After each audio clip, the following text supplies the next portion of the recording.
Thanks for making it to Veterans Info Tap. I'm glad you made it.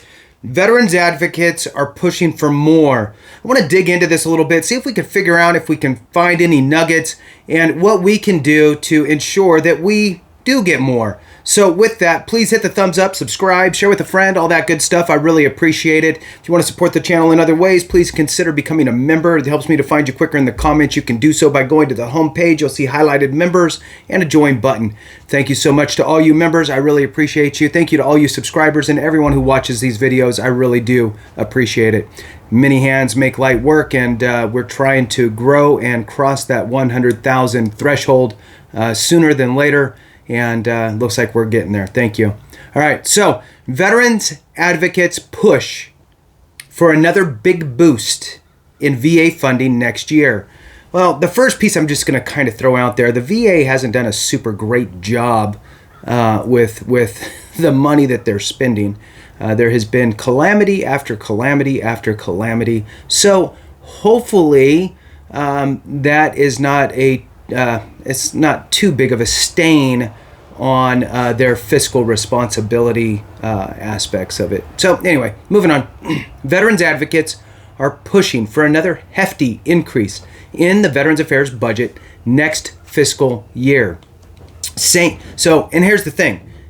Anything that you want to happen then, you need to start now. It's the sooner the better when it comes to this type of stuff. So they're looking for a hefty increase in Veterans Affairs budget next fiscal year, saying that the funding is needed to keep pace with increased medical care demands and complete long overdue upgrades to department facilities.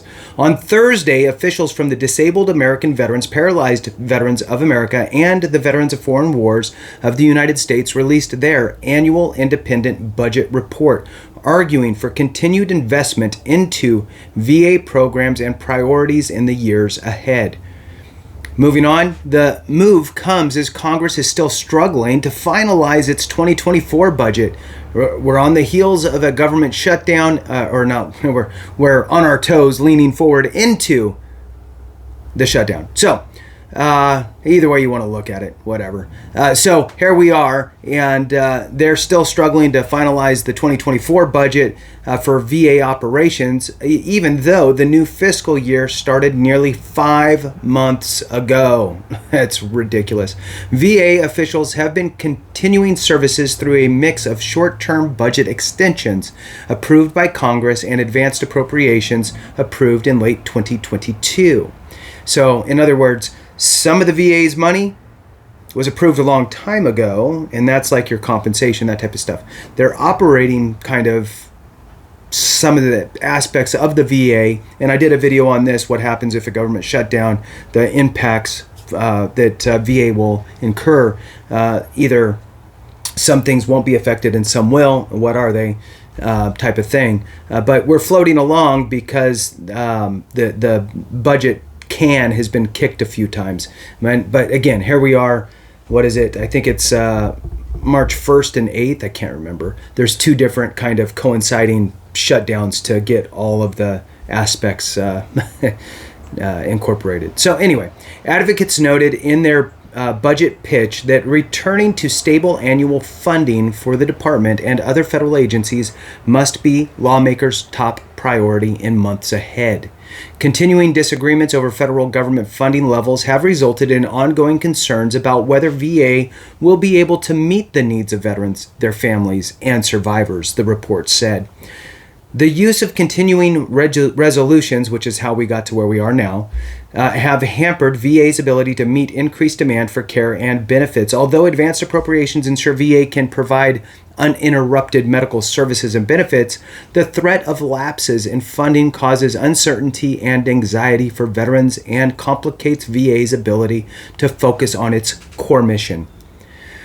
The White House's fiscal 2024 budget request for discretionary programs, services, and initiatives are separate from mandatory payouts like veterans benefits, totaled nearly $138 billion, a record for the department. The independent budget report calls for that to increase about 10% in fiscal 2025 to more than $150 billion. Much of that would be focused on medical care. Group officials estimate that as many as 130 patients could enroll in VA healthcare next fiscal year, thanks to legislation like the PACT Act passed in recent years. The report notes that while department officials have made medical staffing hiring a priority in recent years, the Veterans Health Administration is still facing shortages of mental health care professionals across the country and fell short of its targets for licensed nurses and certified nursing assistants. Fixing that will require more funding boosts. The advocates also project increases in dental care use among enrolled patients and long-term care expenses among aging veterans. The independent budget calls for an increase of $150 million in suicide prevention programs and $160 million in women veterans health care to help advance those priorities. VA has seen steady funding growth for more than 2 decades, even at times when other federal agencies have been forced to make cuts. In 2001, the entire VA budget included both discretionary program spending and mandatory benefits payout amounted to about $45 billion. By 2013, the budget totaled $139 billion. Still, less than half of this year's request. In fiscal 2023, the department's total budget topped $300 billion for the first time. Biden is expected to release his fiscal 2025 budget request on March 11th, but Congress has several other budget deadlines to worry about before that. The latest short-term funding extension for federal agencies is set to run out for a handful of departments on March 1st, and for all other government operations on March 8th. I believe there's 12. If lawmakers cannot reach a deal by then, the impasse would trigger a shutdown in most federal operations and services. And if you look back on the channel, go to the videos and just kind of most recent, you'll see one that says government shutdown on it.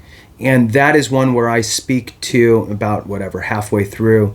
I'll be speaking specifically about the impacts that will basically be handed to the VA and what they have to deal with, the impacted portions and the non-impacted portions of VA. One of the surprising ones for me that would be impacted if a government shutdown were to ensue is that they stop keeping the grounds at national cemeteries. And it just seems so wrong to me because I can't see that being this huge money save. So you might as well continue to keep the grounds of our heroes and not let them kind of go into disarray. So anyway, thanks for watching. I appreciate you. Have a great one. And remember, if we don't take care of each other, something went wrong.